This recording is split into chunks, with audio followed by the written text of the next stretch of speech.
How many times have we used the word midfielder over the last few weeks? Well, it's going to continue this morning, everybody. Hello and welcome back to Forever United TV. Thank you for joining us on this live show. If you are in the live chat, get in there, get your conversation going. If you're catching up later on, please do get your comments in. We're talking Manchester United's midfielder hunt. What's happening in January? What's happening in the summer? Fabrizio Romano, first of all, we're going to get into that, on what he said yesterday, opening it up completely on Carlos Baleba, pretty much shunting every other midfield target aside and putting Carlos Baleba right at the forefront of Manchester United's transfer plans going into the summer transfer window. We have got a lot to talk about this morning. We've got the Baleba situation, Bouaddi as well. More interesting news on him. Musa Kittis, who is he? Yes, another central midfielder. I told you it was all about midfield. One that could be leaving in Kobbie Mainoo. That update's coming up as well. Leach coming back into Manchester United's matchday squad confirmed pretty much. Bruno Fernandes's form. Internationals completely done in 2 days for the rest of this year, thank God. It feels like a weight has been lifted off our shoulders, doesn't it, this Monday morning, Reds? Knowing that we're full steam ahead now to that weekend, with all of this news coming in, with players in form, coming into a massive group of games for Ruben Amorim ahead of the January transfer window, which is where we're going to start today's show, everybody. Welcome along again. Please do give the video a like as you're going through if you're enjoying the content. Only if you like it, of course. We're not asking much, but if you do enjoy it, it's free to pop a like on it, so you might as well while you're at it. And if you want all of the in-detail, up-to-date Manchester United news, then make sure you hit that subscribe button as well, everybody.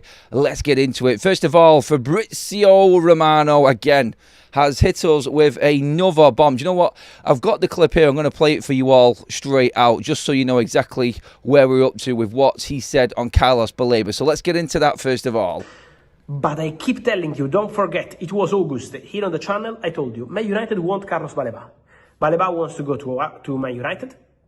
Man United want Baleba. The conversation with the player in this agency is very good, but Brighton at that time, August, didn't want to sell the player. In January, is likely to be a difficult deal, the Baleba one, because Brighton insists on not selling the player. But for the summer, unless the stance change for January, we have to see what happens. But for the summer, let's say for 2026, for sure, Manchester United see Carlos Baleba as a priority target. I gave you a video last summer saying Baleba will remain a target if the deal doesn't happen now. Man United want to insist for the deal in 2026. And that remains the case. Man United still want Baleba. Baleba is still very keen on a move to Manchester United, even more now. They are doing very well in the Premier League, so you can see the progress, you can see the improvement. And so Carlos Baleba is a name we have to keep very high on Manchester United. Short list.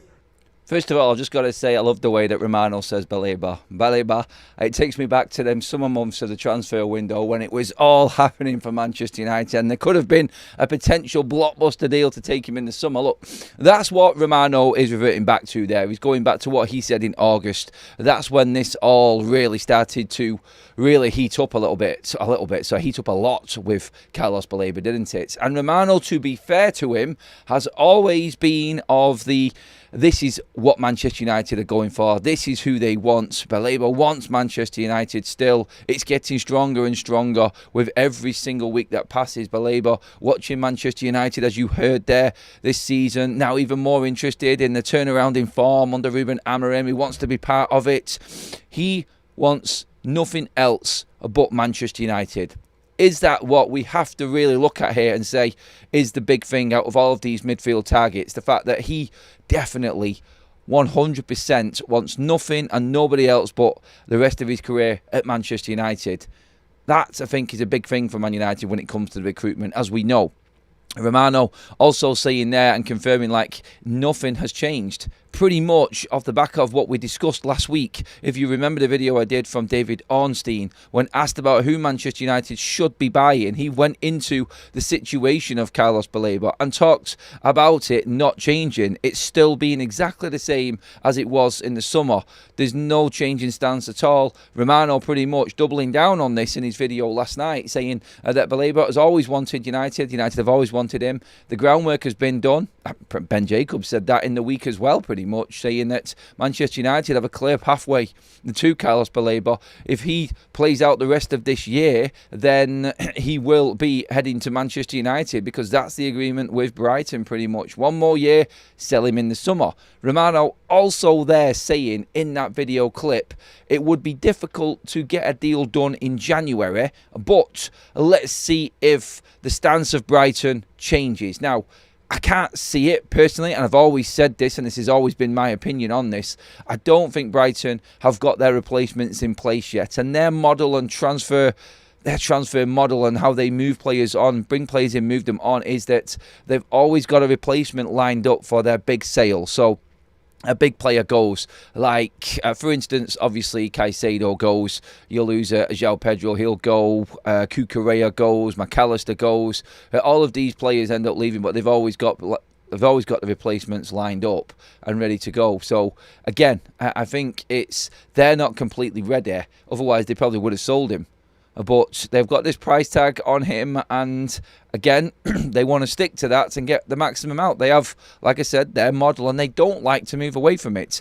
Whether the Carlos Baleba situation changes value-wise, like we've discussed many a times, because his form has dropped, which it has this season. His standards have definitely lowered. I don't know, is the honest answer, and nobody knows. Romano, Ornstein, Jacobs, everybody who's talking about this knows nothing when it comes to the price. And that's the big thing in the Carlos Baleba situation. There hasn't been a price released at all, apart from rumours. And rumours that it could be 100 million plus to get it done. They value him around the Caicedo price tag. We don't even know if that's realistic. We don't know if Manchester United have been told anything at all. They're not going to let anything out, but look, they will feel comfortable in getting this player, so they would know if it was realistic for them financially. I think that's what we're going to say. And if Ornstein and Romano have both said and come out and said that there's been no change, they want Carlos Baleba, then we have to start looking seriously at the thought of Carlos Baleba coming in and potentially 2 more midfielders on top of that. You could easily say that is going to happen if Manchester United do bring anybody in January. For instance, the players we've talked about, João Pedro, you could also look, João Gomez, sorry.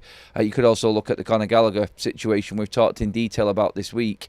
On top of Orozco coming in as well, the Colombian kid that we've talked about a lot, that deal is already done. Manchester United could be in line here to bring in 3 more midfielders come the end of this season. And perhaps, like we spoke about, one of them might turn up in January. Carlos Baleba is a far cry from a January arrival at Manchester United. Let's make that clear. Everybody is being realistic, I think, when looking at Baleba and the potential mid-season transfer. To be honest, like Chelsea broke records in January before, so it's not like it's new. And it is the same club again. But I just don't think Manchester United would go out and buy him for big money in January. I actually feel like Manchester United think that they can get a better deal in the summer, and that's why they're going to wait. It's the same now with Elliot Anderson.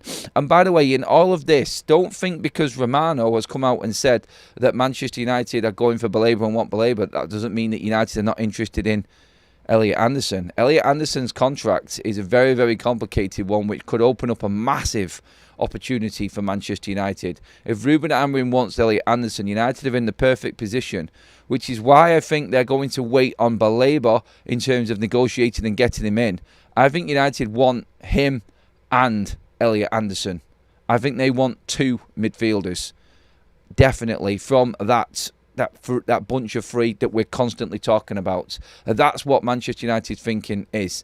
And again, we spoke about the potential of wing-backs coming in and that not being a thing for Manchester United. I think it actually is, and I made the point about that yesterday morning, but midfield has to be the priority. The majority of Manchester United's funds for the summer and in January will all be going into midfield and no other position, unless something comes up that they cannot refuse or turn down. For instance, a Antoine Semenyo deal that we spoke about the other day. But Carlos Baleba pretty much right there at the forefront and at the top of Manchester United's list, you could say. Romano has he's not put it to bed in terms of who United ideally want. This is common knowledge for everybody right now. The concern is, and I'm going to come to the chat on this now, does it excite you that Romano has come out and said that Carlos Baleba is even more on board with the Manchester United project now and wants to come to the Reds? Does that excite you? Or are you still concerned that you've not seen enough from Carlos Baleba this season, and we do need to be looking at other options as well? Elliot Anderson would be a better deal for Manchester United. What do you think, Reds? Get into the comment section. Let's hear you. Let's get talking on Carlos Baleba. Do you want him? Are you still on board with this transfer? Form is temporary, class is permanent. You could say all of that comes into the equation here. Brian in the chat there says Baleba is not the finished article. I hope this is a ploy by the recruitment to divert attention away from the real target, Elliot Anderson. Anderson is one of the best players in the league. Again, did not do himself any harm on international duty for England. Another 2 appearances, 85 minutes against Serbia at last week, and then came on for a cameo yesterday in that 2-0 win away to Albania as well. England finishing completely 100% in qualification, smashing it completely at the moment. Anderson right in the middle of that, and I'm with you on this, Brian. I do like Elliot Anderson and he's top of my list. I'm not going to all of a sudden turn against Carlos Baleba and say that this kid is a bad player. I don't think he is. And let's not forget, all of these players that Man United are looking at are very, very young. Very young. So there is the unfinished article part. I think there's more to come from Elliot Anderson as well, is the point I'm trying to make. But he has exploded onto the scene here. And that contract clause in Elliot Anderson's at Forest right now, I think Marinakis is definitely bricking it a little bit, because Sean Dyche ain't getting that team up there. So the Anderson situation will develop itself, I think. There is a definite clause for him, and he will be leaving Forest. I just hope that Manchester United take advantage of that as well. We should also loan out a player so that they can be happy and develop. I know where Skynet's going with that one. We are going to talk about that subject in a moment. Oliver, is that Olovter, I think that's how you say that, sorry about that, says Stiller, Anderson, Kone have achieved more so far, I think that's supposed to say. And Stiller and Kone are cheaper than Baleba and Anderson. It's not about being cheap. It's about getting the right player. Take the money out of this for a moment, I think, is what we're looking at here. The only thing we should be looking at money-wise is it value for money? Are you getting a player here that's going to be at the football club for a long period of time, that has got qualities and proven it already in the Premier League? If that's the case, then you have to pay a lot of money. Good morning, Adam. Listening live, heading up towards Workington today. I hope you are doing all right, Aussie mates. I hope you have a good day. Monday morning blues, maybe. Can't be. International weekend is over, mate. And it is going to be all Premier League football now for the next 3 months, 4 months. It's fantastic. It is. Baleba is worth 70 million, says the Carrick fan. Okay, throw some numbers in there as well into the chat, everybody. Let me know what you think Baleba is worth to you and your own opinion. Obviously, I know we're not being realistic with that. The Premier League, Brighton, Manchester United, and the way that transfers work are unrealistic, you could say. But again, the value of the players needs to be moved aside. It's the quality of the player that you're getting into your team that's more important right now. And of course, if Manchester United do qualify for the Champions League, again, I'm saying it, I know, and we do need to discuss it, because it is a reality for Manchester United. If we get our heads down and really get into this next 10 games, United can position themselves for that big push post-January, maybe with reinforcements in. We will see. But Champions League football for Manchester United, I reckon we bring 3 central midfielders in this summer. And I think it's going to be probably one of the most exciting windows that we've had, because we haven't got the drama of dealing with the crap to get rid of. We can concentrate on the good of what needs to come in, I think, more in this summer transfer window. Nobody will pay big money for Baleba. He will go for 50 million. I don't think he will. I think he will go for upwards of I reckon 70 to 80 million pound. I think that's what you're looking at when it comes to the transfer market currently right now, market value. I think that's where it's going to be at, because Brighton have said they don't want to sell. I mean, if they are putting Baleba on the market and making it clear to everybody and then put that price out there of a stupid amount, then they may be kicking themselves in the foot, because nobody, and I agree with that, as soon as this goes over 100 million, I don't think Manchester United are in there. And then Brighton have got a problem, because if United don't go in for 100 million, nobody is going to go in for 100 million for Carlos Baleba. He wants United, and if United know this, they feel that they can get the price down because he only wants us. And Brighton's bidding war is dead and buried. And then they're stuck with that player then. And their whole transfer model and recruitment model goes out of the window, because they feel like they can sell that player. But if it's only one club, and this is why I think Manchester United took a backward step with Carlos Baleba as well, is because they knew that that Carlos Baleba wanted them. He would make it difficult for Brighton to create a bidding war if it was only one club bidding for him. So maybe United have just given Brighton that space and allowed Carlos Baleba to sit on this, knowing that he's going to be coming straight back to the transfer and negotiation table come the summer, and there's not much that Brighton can do. United have got other targets in case Baleba doesn't happen, and Baleba will know this. His agent then will push onto Brighton saying that you need to make this deal happen, otherwise you're not going to get the money that you want for Carlos Baleba. Look, there's different ways. Brighton are good at what they do. United are getting better. We'll see how that one develops. But do you reckon if he's on the table there and there is a chance to go in January, do you reckon United would go for him? Get into the comment section, everybody. Let me know what you think on that one as well. Manny with a super chat. Thank you, Manny. Says, Baleba is worth 80 million. Anderson, 90 million. It's the EPL. The money will be overs, but they are the right type of player. June, we'll see 2 holding and probably a wing back or 2. We can't in June, mate, because the window isn't open, mate.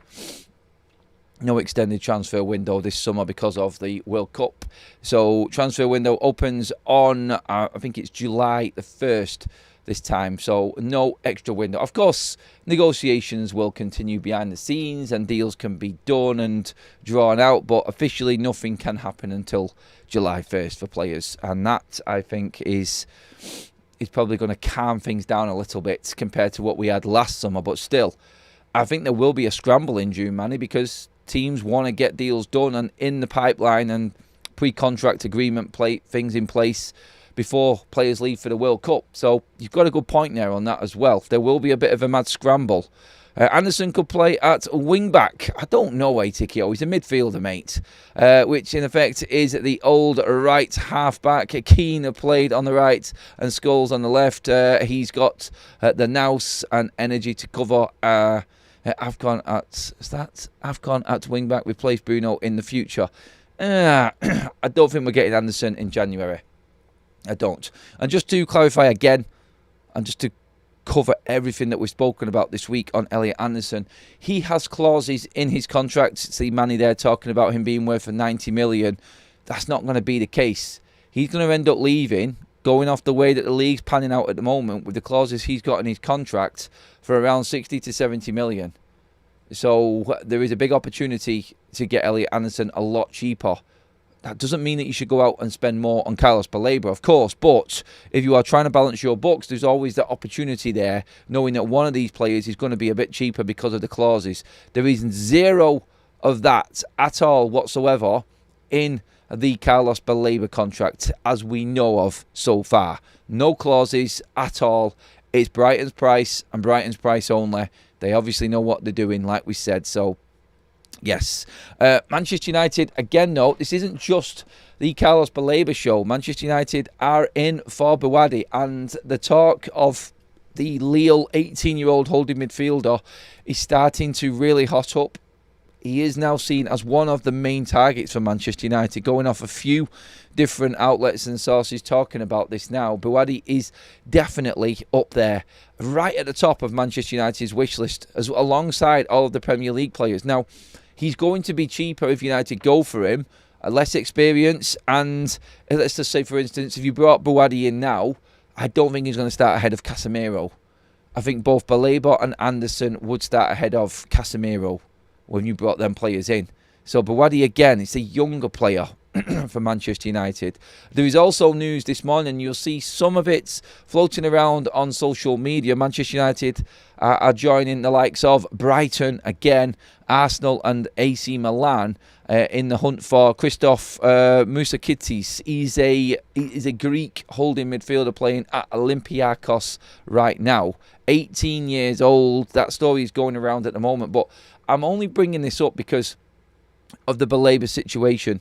This is another player that they would bring in, mould, turn into a Prem player and sell him for Baleba, Caicedo type of money. United are now trying to enter the fray and get there before the likes of Brighton enter and take these players on and then charge the bigger clubs an absolute fortune. United are doing everything that we have missed out on before when it comes to recruitment, transfers, data analysis. All of that is starting to really take control of Manchester United now in every aspect of the business and the football team. And so United are starting to catch up. And it's good to see United getting in to these players. Like we've seen Orozco holding midfielder in. We're looking at Mousakidis at Olympiacos there, another 18-year-old. I'm bringing that up because this is where United are. Because this was Carlos Baleba 3 years ago. This is where he was. An unknown, not played in the Premier League. Brought through, nurtured by Brighton to replace the likes of Caicedo. This is where they are. United are trying to get there as well and develop their own and bring them through. We could see the likes of Sekou Kone be that player. We could see it with Orozco when he comes in the summer. Now, Kone going out on loan could be a good thing for Manchester United to see exactly where his development is at and how much money we would need to possibly spend in the summer as well. So I get that. If United are going to buy somebody in January and get them in, then Kone going on loan definitely benefits us because he gets that experience, he gets game time, he gets first team football, and of course, then Manchester United can really assess him, take him on tour in the summer, go out and buy your big players, and then maybe you don't need to go out and buy anybody else. You might not need to get the Bouaddi type of player because you've got a Kone, you've got a Orozco coming in behind him, then you've got your likes of Jimmy Thwaites through the academy who's even younger coming through. All of a sudden, you've got a bit of a conveyor belt of midfielders coming through and being developed by the club instead of having to go out and catch everybody up by spending a small fortune on players. United will always have to spend big on certain players, but it's going to become less and less and less as the seasons go on with Ineos in charge and the new structure, I feel. And we're not going to have to buy 4 or 5 big players every single summer. It's 1 or 2 big players to come in to the structure that's being developed right now. And that is why I always said, judge Ineos in 3 years, see where we're at, see what's being developed and where the first team is at. If by the end of next season Manchester United are comfortably in the top 4, I think it's job done so far and well done, because the youth is as strong as it's ever been. The women's team, yes, of course, they lost to City at weekend, but that was 2 close games, massive games next to each other, doing well in the Champions League, in the WSL. Things are moving forward with United, and the first team is the only thing, really, that's fallen behind. Get that sorted first. I think that's why we're spending the money we are spending on the midfielders, and then still looking for these little gems, the Mousakidis and the Kone, the Orozco type midfielders, the Bouaddis coming in through the back door as well of Manchester United. It's Bouaddi, to be fair to him, though, is a first team player right now and probably isn't one for the development side of things. So that's where you're balancing it a little bit, I think. That deal, I think, is if Manchester United, personally, if we don't get 2 of the big targets, because it does start to get ridiculously expensive, I think a Bouaddi type of player comes into the fray then. And I think that's when Manchester United start looking at that. But give me your thoughts on that as well, please. Get into the comment section, everybody. Thank you for joining us this morning. Please pop a like on the video as well if you haven't already. And make sure you hit that subscribe button. Also, let's get some comments in here. Almac says, Ayyoub Bouaddi has been my favourite target for the last year. He bossed the Real Madrid midfield at age 17. Forgets the overrated EPL players.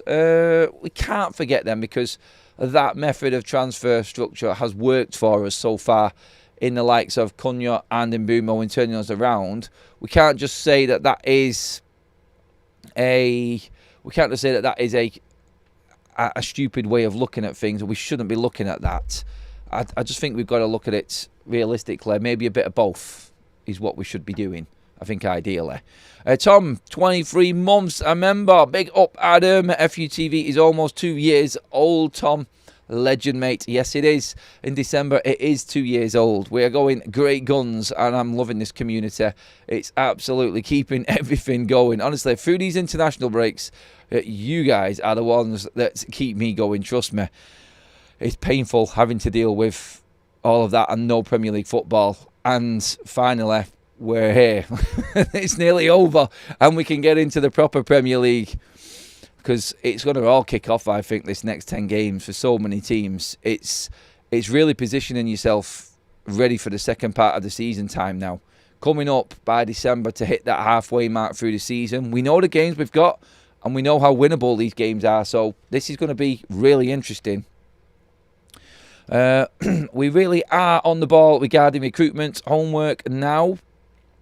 So great to see the days of the likes of Sancho turning up at Old Trafford will be truly over. Good vibes. I like it, mate. Good comments. All the young players that we have or buy will need to be integrated into the squad that is doing well rather than rushing them in and watch them fade like Mainoo has.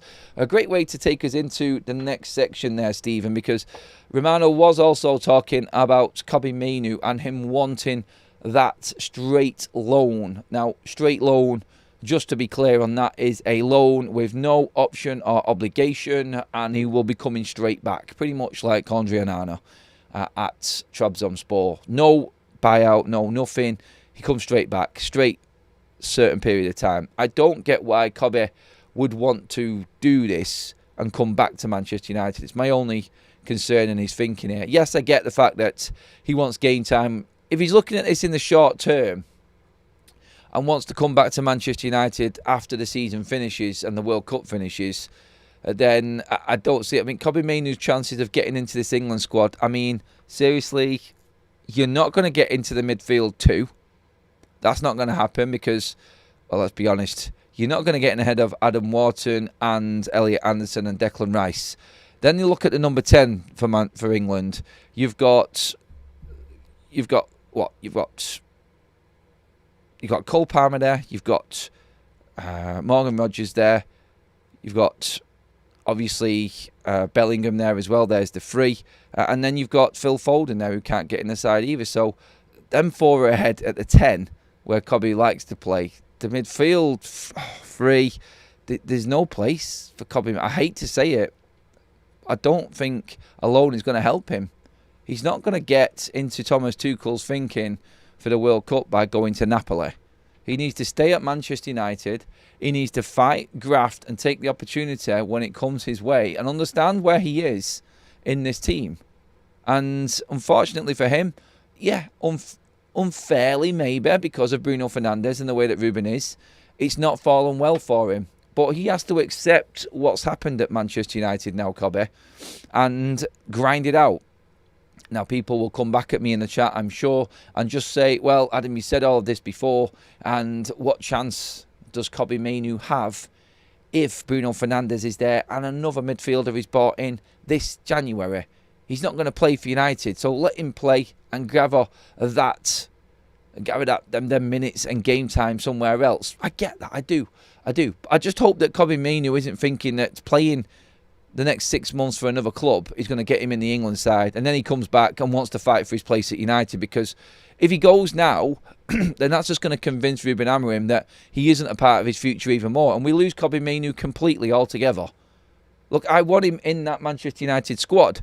I don't think he's good enough right now to play in the starting lineup for Ruben Amorim. Looking at it from Ruben's side, that's the honest truth. And you'll always hear me say that. But I do believe that Mainoo now, I think he's being poorly advised on top of this bit of bad luck that's happened within Manchester United and what Ruben's trying to develop here right now. So, again, I get his thoughts. I get why he wants to go and play elsewhere. And I get that he's pushing this move. I don't get the fact that he wants to make it look better by saying he wants to stay at Manchester United. Why do you want to take 6 months out from Manchester United if you're loving Manchester United? Game time is game time. I get it. But this is not going to help his Man United future. So if he's saying it because he wants game time and then he wants to come back and fight for Man United next season and be a squad player, fair enough. Like he just wants to play. He's not going to get into the World Cup. It's got no chance of getting into the World Cup for me. And I don't think it's going to go down well with Ruben Amorim. If he's accepting that he's going to be third or fourth choice next season in that position and he wants to stay, I'm happy to keep him on the books. But let's be honest, like, I think Manchester United, then heading into the last 2 years of Kobbie Mainoo's contract and not giving him this new deal and him still holding out for that new contract, the writing's on the wall, isn't it? It is. So I get that he wants to play and that's fine, but I'm not going to be convinced by Kobbie Mainoo saying that he's still on board with Manchester United and he wants to come back just to get and play next season. That's not where it's at for me, I don't think, anyway. I don't think he's going to help himself if he moves on loan. I think he's just going to hamper his chances of ever playing for United again if he goes on loan. I do. I want him to stay. I want him to fight. And I want him to be there when something bad happens and he steps in and takes his chance like every single Manchester United player should be. I know what you're saying. And I know what you're going to say, that Bruno's there and Bruno's played bad as well. And he should have come in for him and been given a chance. I know. But it is where it is now, because Ruben didn't think that Kobbie was good enough in a 2. And he still probably doesn't. He's got to wait for his chance somewhere further up the pitch, I feel. Block with the super chat. Cheers for that, Sean. Adam just booked my hotel for Boxing Night for Newcastle. A fancy Christmas beer before the game, as well as anyone else on here who's around. I think that sounds like a fantastic idea, Sean, mate. I'm fancying an afternoon one, to be honest, buddy. So yeah, I'll get Kaz. We will be at the Boxing Day game, mate. So I'll bring Kaz as well. And like he said there, Sean, anyone else who wants to have a Christmas drink with me and Kaz, we'll meet up before the game somewhere. We'll organise that and we'll talk football before United head into a game. By the way, we won't be letting Sean into the ground because he's a bad luck charm, and we're just going to keep him. We'll get him drunk and we'll just leave him in the pub and he can just watch the game on the TV there. I think Sean knows where I'm going with that as well. But if we're on a good run, I'm going to be worried about that day, mate. So, especially if you're in the ground. Manny with another super chat says, personally, I think Adam and I have a bigger chance of playing in the World Cup. The reality is, Mainoo is not only not the best 8 or 6, but he's not even top 2 in the 10s at the moment. Yeah, sad truths, I think, there with what you're saying, Manny. And I think you bang on it. Again, buddy, with that one, that's where I see Kobbie Mainoo right now, and it isn't in that England side. I don't see him getting in Tuchel's thoughts. Going elsewhere right now isn't going to help his international. If the lad just wants to play football, fine. You're going to come back next season after that straightforward loan and struggles to get in the side again. Nothing's going to change, and then a decision will be made. He doesn't want to leave United, but the way that he's... and it's not so much him, I would say his agency is acting, is just pushing him further away from the club. I can't see it any other way. He wants to play for United. The kid's been here 11 years and he's only going to stagnate while sitting on the bench at 20. He needs to be playing football and develop. Yes, he does. He does. And you know what? On that, it's a fair comment there from Andrew. I get it totally. Maybe he feels that he will go away, play for Napoli or whoever and smash it and get into Ruben Amorim's thoughts that way. It's a good way of looking at it. I think a positive way to look at it also, because we don't want to lose him because there is quality there. And he isn't going to play this season. He's not going to get in the England team. So maybe we could drop it down a little bit. Forget about his agency trying to rip us off for what they can. Again, you know what I'm like with the agents and things in football. But Kobbie Mainoo maybe feels like he's got a better chance of getting in United sides next year if he goes away and plays games elsewhere. You could easily look at it that way. And I think it's fair to look at all angles with Kobe, because we don't want to slaughter him here because he wants to move away from the club. It's not what I'm doing. He's not even in the same category of player as Garnacho. Let's just separate them two completely. Kobe, great mind, great attitude. Garnacho and his brother, thank God you've gone. That's all I'm going to say. Mainoo's different, and I can feel this, and I know from like what Sully has said and what Manchester United staff are saying, he just wants to play football, and I cannot criticise that at all, and I never will.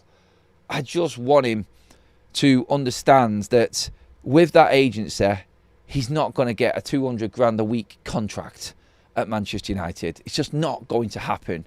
And if they keep pushing that, we will lose Kobbie Mainoo and he will be forced away from Manchester United.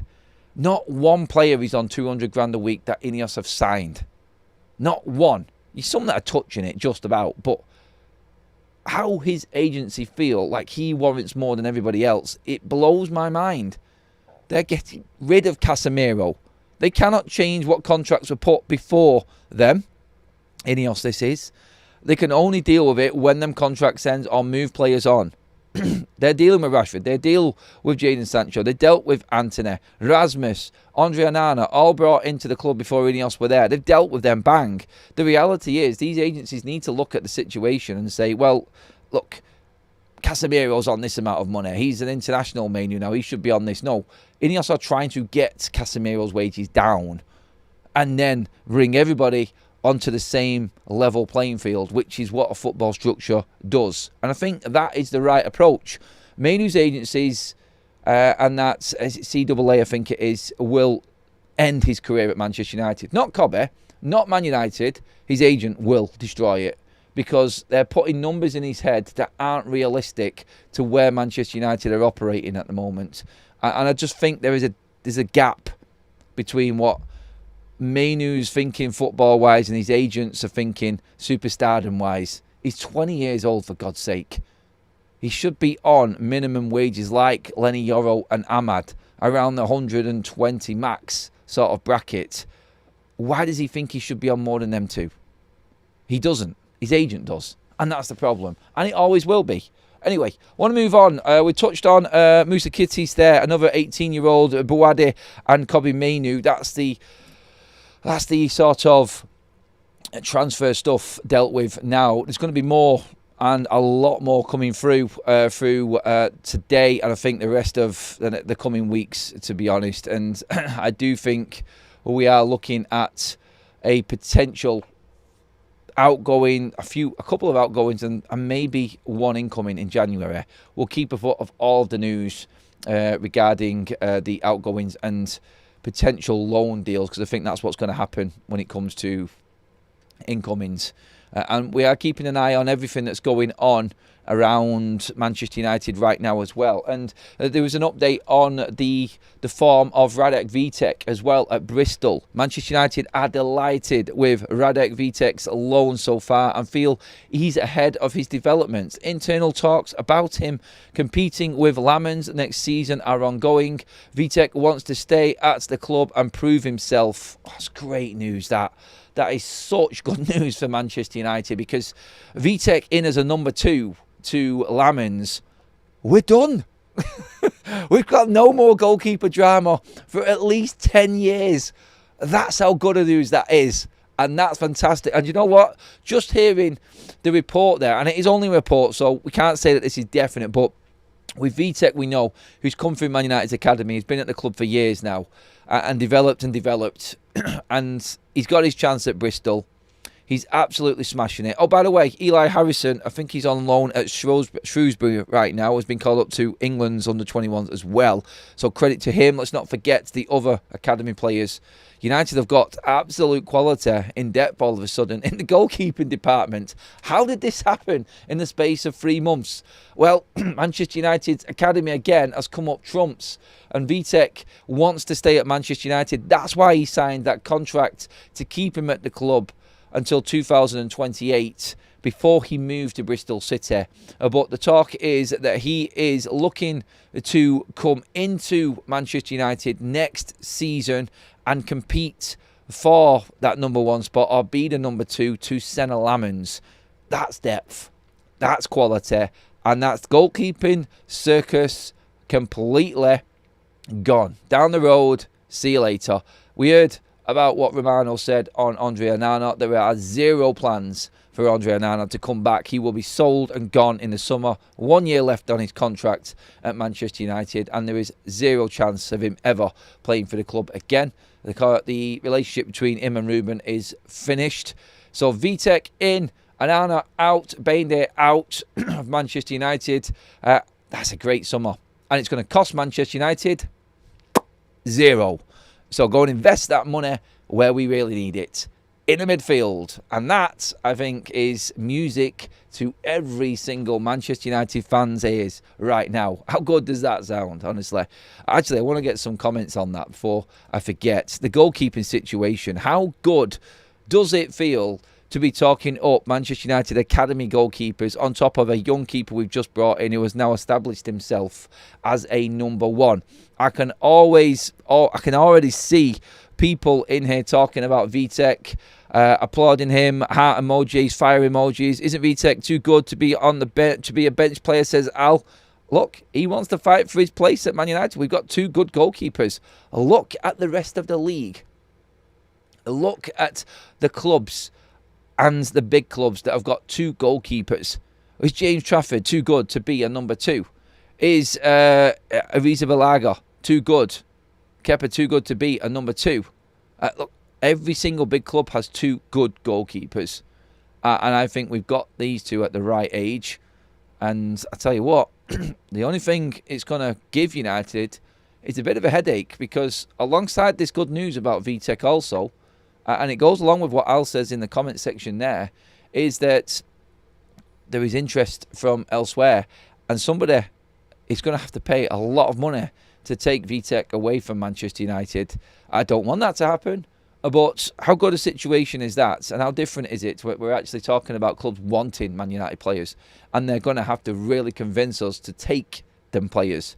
And by the way, yes, Vitek would be classed as pure profit. They're proving that Manchester United's structure and the academy are starting to bear fruit and help this football club move forward. Putting people in positions that know exactly what they're doing at a football club kind of works. And that's where we're at right now. And look, there's going to be a lot more development come through and a lot more of this sort of opportunity for Manchester United. This is just proof that, you know what, it's not all bad. And don't listen to the naysayers and the negative Nancy's that constantly drive that narrative on Manchester United. Look, let's just be honest with what's happening right now. When things are bad, they're bad. We talk about them. When things are good, they're good. We talk about them. It's the same. Like, you don't have to try and turn a good into a bad. And that's what it's going to be on this channel. And I think this is why most people do tune in and give their opinions, because you know you're not going to get shot down. You know that it's going to be relevant and it's going to be listened to and debated like it should be. But this, I think, is personally fantastic news, and probably the best news out of everything we've spoken about this morning so far. Vitek is a quality goalkeeper, and Bristol City are absolutely loving him. Need I mention, like I said, Eli Harrison being called up to the under-21s, Harrier Mass smashing it, and Sheffield Wednesday fans loving him. Well done, Johnny Evans. That is our new loan director, or whatever his role is at the club, and making sure that academy players get the right clubs. Fantastic move for Vitek, and great business done by Man United, signing him up to that contract before he left. Thank God we're actually acting like a proper football club. Man United Real says Kobe should leave United. Don't think Amorim is treating the academy players right. He should have handled the Rashford and Garnacho issue like a top manager. Now he is not treating Kobe right. I think he handled the Rashford and Garnacho situation perfectly. I think that is exactly where Manchester United should have been heading in dealing with them players, mate. I'm sorry, I disagree with that. I don't think he's treating Kobe bad either. I think Ruben Amorim has come in and seen what this club was running like before and hit it head on and stopped the players coming through and being given the world before they've actually earned it. Not one of these players has consistently performed for Manchester United over these last 5 years. Rashford hasn't, Kobe hasn't, neither has Garnacho. And there's no bad way of treating a player. You're part of a squad and you all get treated exactly the same way. If you're not putting it in, if you're not performing well, then there's a chance that you're not going to get consistently picked for the team. I don't think it's bad. I really don't. Here's a curveball. How about giving Joshua Zirkzee a crack at central midfield? No chance, mate. He can't do it. He hasn't got the legs to do it either. And I'll just say that now. He's good at where he is. I understand what you're saying about Joe Linton moving there. Zirkzee hasn't got that temperament, I don't think, and hasn't got the legs to do it. He hasn't got the speed to get up and down the pitch. I don't think Manchester United are for putting round pegs in square holes. It's not going to happen, and I don't think that he would ever fit in there, or Ruben would even think about that. I like the far out and swerve ball comments, though. Keep them coming in. I don't mind them at all. There's always a way that you have to work around it and find another option. How the hell did we get to 45 minutes, though? By my God. Anyway, moving on quickly. Keep your comments coming in, everybody. Make sure that you do get into the comment section. Grab your chance while you can. Manny has also said, as long as Tom Heaton is still there at 45, I'm happy. He's gone at the end of the season, by the way. Another one off the books. He was on about 40-odd grand a week wages. And yeah, Kobe Mainoo's on less than Tom Heaton in wages. I know I'm just stirring the pot a little bit with that there a little bit, but they're the facts. And you can see why Kobe's arguing his point. But Ineos, I think, have just laid out the law and said, look, until everything is settled and they get fully in and they out all of the bad contracts and poor decisions that were done before they came in, then everyone else is just going to have to try and fall in line a little bit. I mean, what have we had? How many contract extensions have we had while Ineos have been in charge? Bruno, Ahmad, and that's it. Nobody else. There could be a few discussions, but they're not going to give contracts out willy-nilly anymore. Great news. Fantastic news. On that, Leacher is one of them players that is going to be discussed at the end of the season, I think, regarding a new contract. United need to make a decision on Lisandro Martinez. We've had an update from Sully, who has said that he is going to be available for the matchday squad against Everton this coming weekend.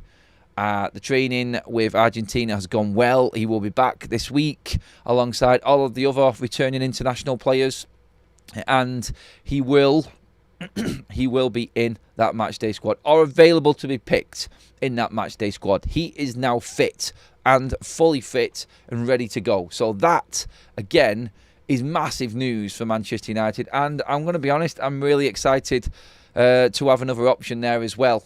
Look, we can all talk about Leacher needing to prove himself, injuries, and not being convinced by him. I think I said it yesterday, actually. I said, look, Leacher needs to just get game time and prove that he can play out the rest of the season and be available week in, week out without any reoccurrences of any injuries for anyone to even think about giving him a new contract. But he'll be coming into his 4th year at Manchester United at the end. It's coming up to the end of his 4th year at the club. So this, I think, is big, and it's decision time on Leacher. So great news that he's back and coming back from injury.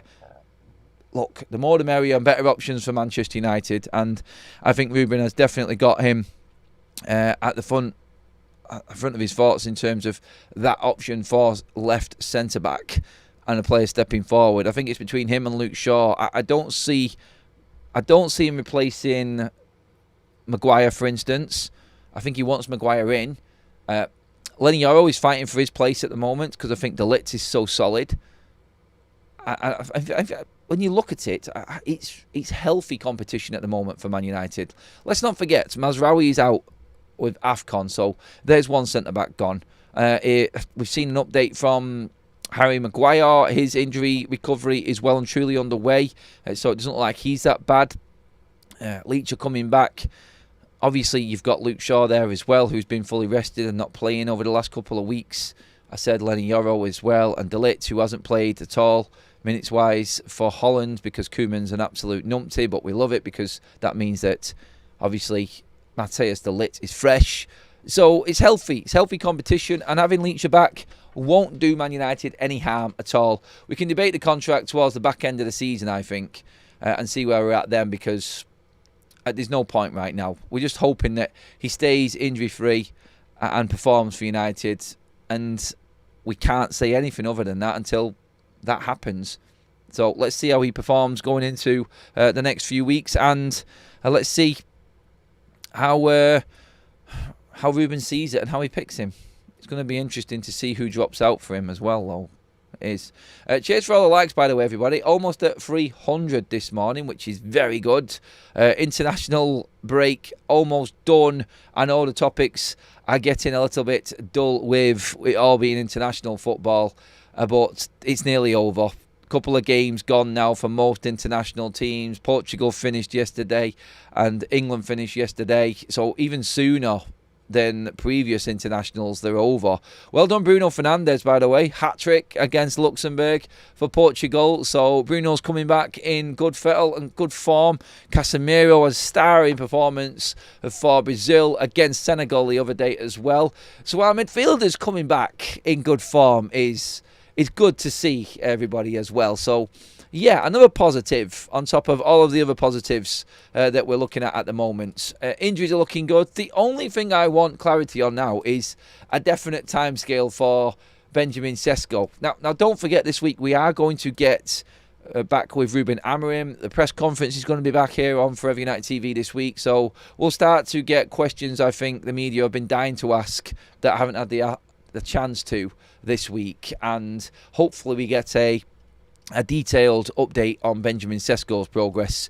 If you didn't see the one video we did the other day with Harry Maguire, good news from him is that he is on the bike and doing his training, so it doesn't look like we're going to have Harry Maguire out for a sustained amount of time, a period of time, and obviously Casemiro's playing, so that was the other concern from the Spurs game. Casemiro, Maguire and Sesko. Sesko doesn't look bad. Harry's on the bikes. Casemiro's playing. Everybody's happy. And United full steam ahead going into this game against Everton. And we can start talking now this week, building up to that game, the importance of and getting points on the board. Now, I think it's time to get really excited about what's coming up in this next few months now. So, yeah, really positive show this morning. Absolutely love that, everybody. And I'm feeling good. I'm feeling upbeat. I had a break yesterday evening. Thank you, everybody who put your comments in on that post. Trying to recharge the batteries before this big period now. Making sure that I'm fully ready to go. And I cannot honestly wait for this weekend and United coming back. I know we have to wait the whole weekend and it's Monday. And so a week today, we'll be talking our build-up match day. It seems ages away, doesn't it? But look, of course, we have got other content coming up in between. But yeah, full steam ahead. Internationals are pretty much over. 2 more days of that to go. Today and tomorrow, then everyone's back. We'll keep you updated with all of the news. I will be back later on today. We've got 2 more pieces of content coming today. I think we're going to be doing an early live show this afternoon as well. Possibly around about 5 o'clock, just so everybody knows. Simply because I have a important meeting this evening. So we are going to be live again. And we'll probably have an update as well on anything else coming up around lunchtime as well. So plenty of content coming, everyone. Thank you so much for all of your comments. Thank you for the likes. Keep them coming in. Please make sure you hit that subscribe button as well.